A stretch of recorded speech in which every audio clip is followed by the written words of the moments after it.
एक बार की बात है, पहाड़ियों और हरे भरे जंगलों के बीच बसे एक विचित्र गांव में एलारा नाम की एक छोटी लड़की रहती थी।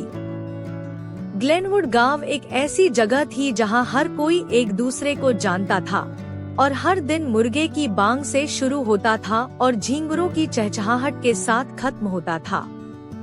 गांव के लोग सादा जीवन जीते थे, अपनी आजीविका के लिए खेती, बुनाई और शिल्पकला पर निर्भर थे। एलारा अपने जिज्ञासु दिमाग और दयालु हृदय के लिए जानी जाती थी। उसे ग्लेनवुड के आसपास के जंगलों की खोज करना बहुत पसंद था और वह अक्सर गांव की चिकित्सक दादी मोइरा के लिए जड़ी बूटियां और फूल लेकर आती थी। एक धूप वाली सुबह, जब वह पहले से कहीं ज्यादा जंगल में घूम रही थी, एलारा एक पुरानी परित्यक्त झोपड़ी पर जा पहुंची। बेलें उसकी दीवारों पर चढ़ गई थी और छत आंशिक रूप से ढह गई थी।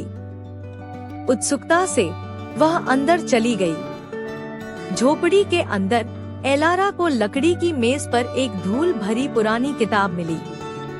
कवर पर जटिल रूप से ऐसे प्रतीकों को उकेरा गया था जिन्हें वह पहचान नहीं पाई थी। जैसे ही उसने इसे खोला, पन्नों से एक सुनहरी रोशनी निकली और उसने पाया कि यह प्राचीन मंत्रों और औषधियों की एक पुस्तक थी।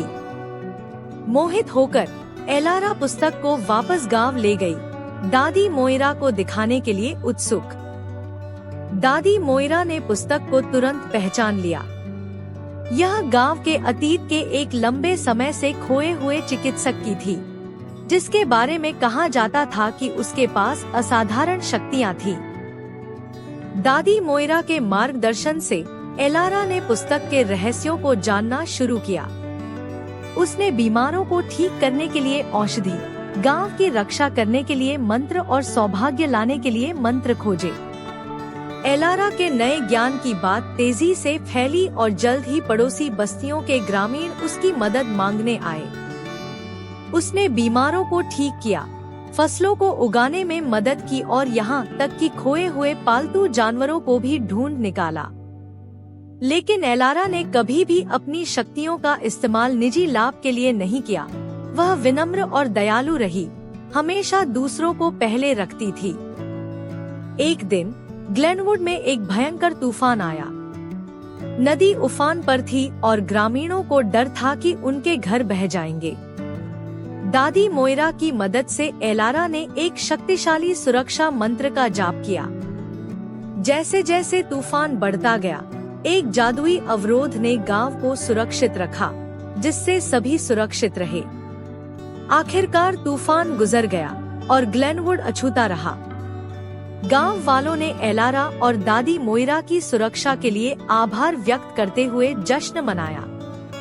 उस दिन से एलारा ने अपने समुदाय की मदद करने के लिए अपनी प्रतिभा का उपयोग करना जारी रखा और ग्लेनवुड गांव पहले से कहीं ज्यादा फलने फूलने लगा। साल बीतते गए और एलारा बड़ी होती गई, अंततः गांव की सबसे सम्मानित चिकित्सक बन गई। उसने अपना ज्ञान अगली पीढ़ी को दिया, यह सुनिश्चित करते हुए कि प्राचीन पुस्तक का जादू और ज्ञान फिर कभी न खो जाए। ग्लेनवुड शांति और समृद्धि का स्थान बना रहा, एक युवा लड़की की दयालुता और साहस के कारण जो जंगल में एक भूली हुई झोपड़ी पर ठोकर खाई थी।